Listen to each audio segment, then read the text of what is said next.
So guys आज हम review करने वाले हैं ग्रो के सेकंड एनएफओ का। बेसिकली इस महीने दो एनएफओस ग्रो ने अपने लॉन्च किए हैं।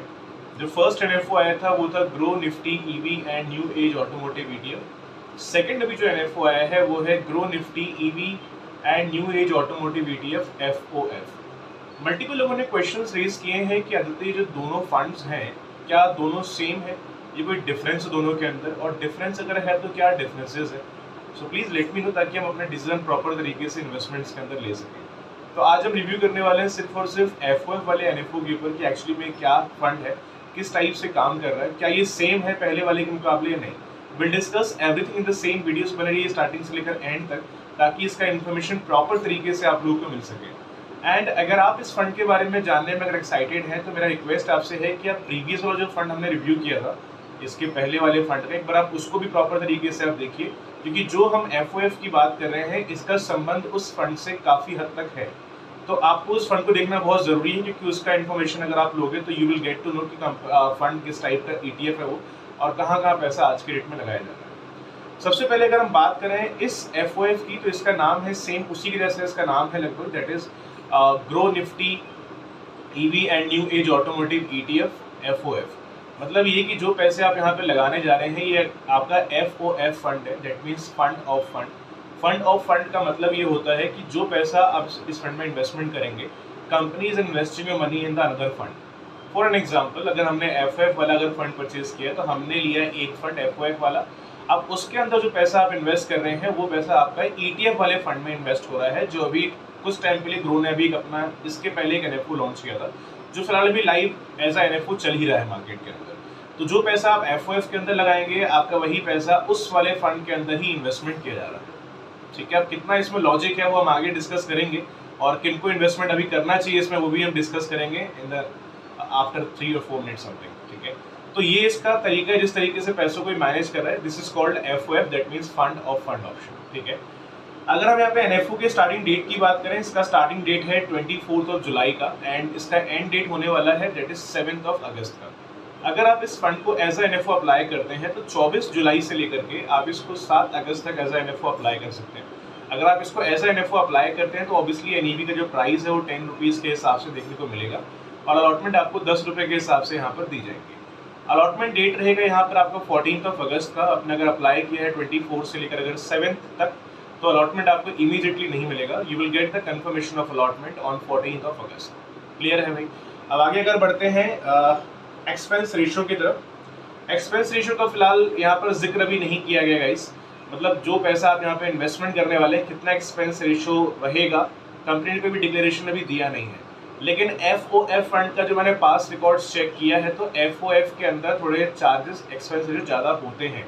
ठीक है, क्योंकि आप जो पैसा इस फंड में लगा रहे हैं ये भी पैसा किसी अदर फंड में लगा रहा है, तो ऑब्वियसली कॉस्टिंग तो बढ़ी जाएगी, तो एक्सपेंस रेशियो थोड़ा सा ज़्यादा इसमें रहेगा, बट जो भी रहेगा that you will get the confirmation after the allotment. और एग्जिट लोड की बात करें तो यहाँ पे एग्जिट लोड रहेगा। अभी जो हमने पीछे रिव्यू किया था पिछले वाले ईटीएफ का, जो same grow Nifty EV and new age automotive ETF था, तो वहाँ पे एग्जिट लोड नहीं था। आप जब अपना पैसा निकाल रहे हैं उस पर भी आपको एग्जिट लोड देना नहीं पड़ रहा था, लेकिन यहाँ पे एग्जिट लोड रहेगा, that is 1% if you redeem your money within 30 days from the allotment date. Clear है? अगर मान लो आपने इसमें किसी भी एक्सवाइजेड अमाउंट से अगर इन्वेस्टमेंट शुरू किया है और अपना पैसा आप विड्रॉ करेंगे, अलॉटमेंट डेट से लेकर अगर आप विद इन 30 days के अंदर पैसा विड्रॉ करते हैं तो आपको यहाँ पर 1% का एग्जिट लोड देना पड़ेगा। तो ये थोड़ा सा ड्रॉबैक है उसके मुकाबले अगर देखा जाए तो इसके अंदर, और चार्जेस भी ज़्यादा इसके रहेंगे ऑब्वियसली उसके मुकाबले। तो मुझे दो इसमें ड्रॉबैक्स लग रहे हैं इस फंड के अंदर, that will discuss after 1 to 2 minutes में। अब इसमें टैक्सेस की बात करें, इसमें टैक्सेस के एलटीसीजी भी है और एसटीसीजी भी है। अभी गवर्नमेंट ने रेट बढ़ा दिया है 23 जुलाई से, कि आज की डेट में जो पहले एलटीसीजी 10% था अब वो 12.5% होगा, और जो एसटीसीजी था पहले 15% है वो 20% के समथिंग रहेगा। तो इसमें ये भी चीज़ आपके लिए देखने लायक है, मतलब जो पैसा आपको मेच्योरिटी पे, जैसे एग्जांपल लेते हैं अगर हम मान लो एलटीसीजी की अगर बात कर लें, तो पहले क्या होता है एलटीसीजी के अंदर कि अगर आपका मान लो प्रॉफिट अगर 1 लाख से अगर ऊपर चला जाता रहा तो आपको प्रॉफिट गेन पे 10% का टैक्स देना होता रहा, that is long term capital gain tax, right.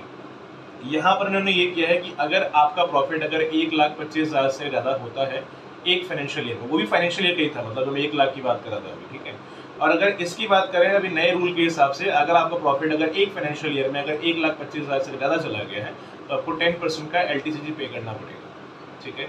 इसी टाइप से STCG भी है, अगर आप 1 साल के अंदर पैसा अगर विड्रॉ करते हैं तो 20% का STCG होगा अगर आपका प्रॉफिट अगर 1,25,000 रुपीज़ प्लस चला गया इन दैट फाइनेंशियल। तो इसमें ये चीज़ है। बाकी मेरे ख्याल से अगर हम इस फंड में इन्वेस्टमेंट करने का प्लान कर रहे हैं तो मेरा सजेशन आपसे लास्ट में ये है कि देखिए इसमें मुझे 2 ड्रॉबैक्स लग रहे हैं। पहला ड्रॉबैक है इसका चार्ज थोड़ा ज़्यादा रहेगा, और दूसरी चीज़ है कि इसमें एग्जिट लोड भी है जो कि प्रीवियस वाली ETF में नहीं है।